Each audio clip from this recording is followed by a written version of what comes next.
Hey, everybody. Hello, Chicago. I am so thrilled to be here with you today. Is anybody else glad that it's Friday? I mean, had a long week feeling tore up from the floor up and came here, and now you're all energized. If that's you and you are so happy to go in the weekend, just give me a yes. That's me in the chat. Yeah, Yes, I yeah, so feel you. yes, I see you, Rob. You're like, yes, that is definitely me. yeah. Well, listen, I am thrilled to be here. And I know if you are part of this Go Red movement, there are three things to be true about you.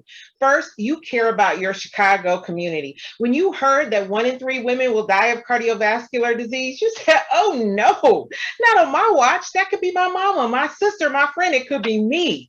So you got to work. You supported the mission. And for that, I say thank you. Thank you for being a part of the American Heart family. Now, the second thing I know about you is that you believe we can defeat heart disease. Y'all believe that, right? Yes, because you understand the power of your voice and how when we come together as a collective, we are that relentless force that is committed to longer, healthier lives for everyone. Now, here's the third thing I know about you. It's that you're busy. You know how I know? Because busy people are the ones who get things done. I mean, just think about it. We are professionals and parents and caregivers and community workers.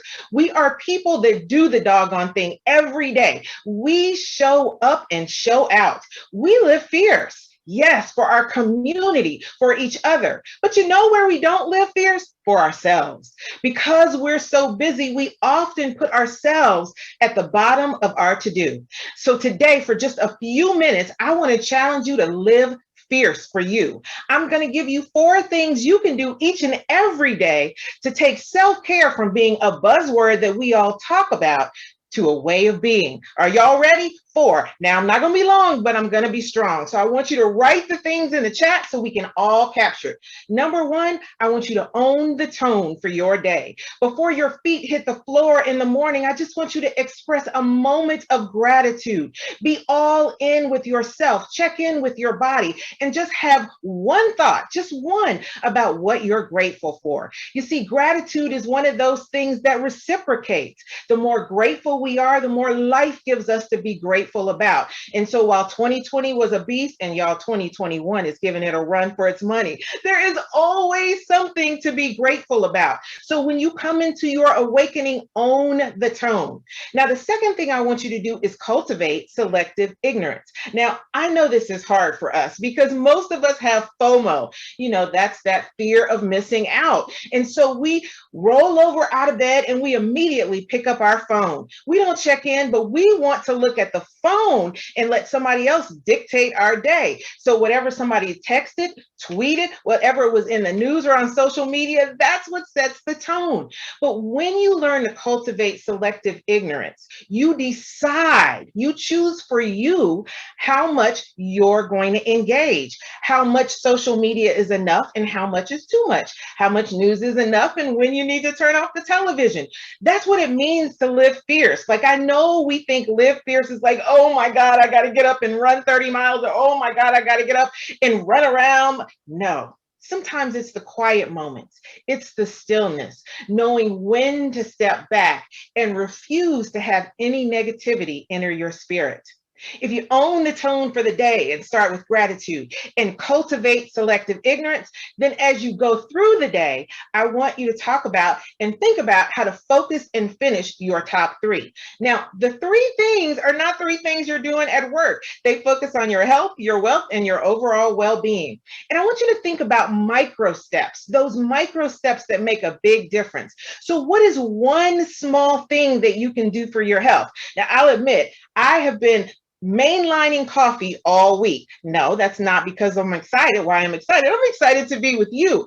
But I said to myself, I got to slow down on the caffeine. And so I've been drinking more water. It is my micro step to take care of myself. So whether it is 5 minutes out in the sun every day so you can get some vitamin D, whether it's a 10-minute break to work out, or it drinks to drink more water, whatever it is, come up with that one thing that you can do for your health. Right now, I want you to drop it in the chat. Encourage each other. What is the one small thing you can do for your health today to make a difference?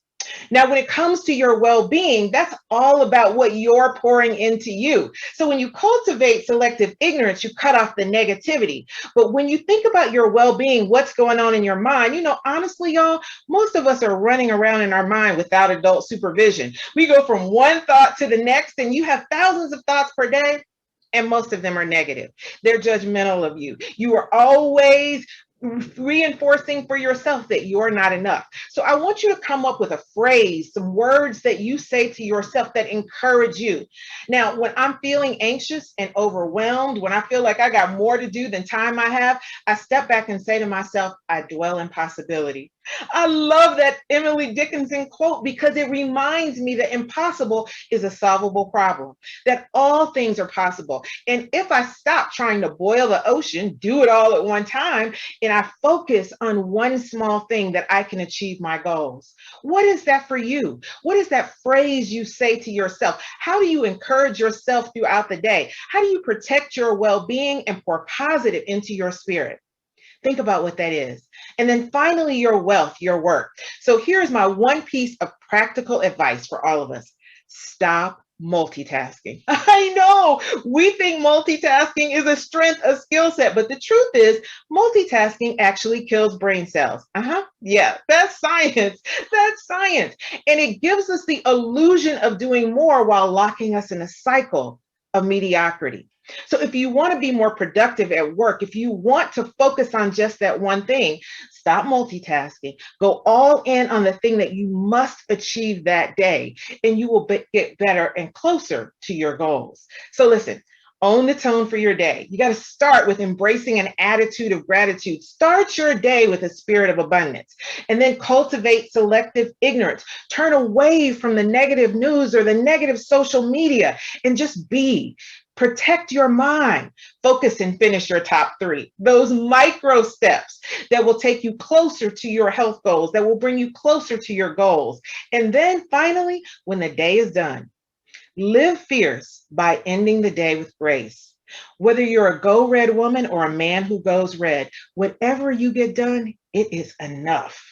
It is enough. You are enough. And when you end the day with grace, instead of beating yourself up for not doing the 50 zillion things that were on your to-do list, you have a more restful night, you sleep better, and your soul is at ease. Listen, I know you are busy people who are making a difference in the world. We are so grateful for all you do for Go Red, but we want you to take care of you too. So as you think about how you will live fierce, how you will show up and make self-care your way of being, I want you to remember the top four. Own the tone for your day. Embrace an attitude of gratitude before you even get out of bed. Cultivate selective ignorance. Protect yourself from the negativity that surrounds you. Focus and finish your top three. You don't have to do everything at one time. Just give yourself a singular goal in each of those areas. And remember, micro steps make a big difference. And then finally, end the day with grace. If you remember to do that, then you can live fierce. You can experience life abundantly. So right now, I want you to write in the chat, what is it that you are going to do to live fierce and fight for you? What is your one thing? Commit to it today. Let's declare it to each other and encourage each other for this road. While you're doing that, I want to introduce you to some women who know all about living fierce. It's in our inaugural class of the Chicago Women of Impact. They are change makers who are making a difference in our community through a financial commitment to Go Red and a direct impact in their community. Let's take a moment and learn more about them.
Well, y'all, this is a powerful group, so inspiring. Over the course of the next 8 weeks of the campaign, you'll hear more about them, and I cannot wait to learn more. Listen, thank you for joining us today. As I close out, I just want to challenge us all to affirm and encourage each other, because I believe that when women band together in passionate purpose, there is nothing we can't do. So, Judy, let's together live fierce.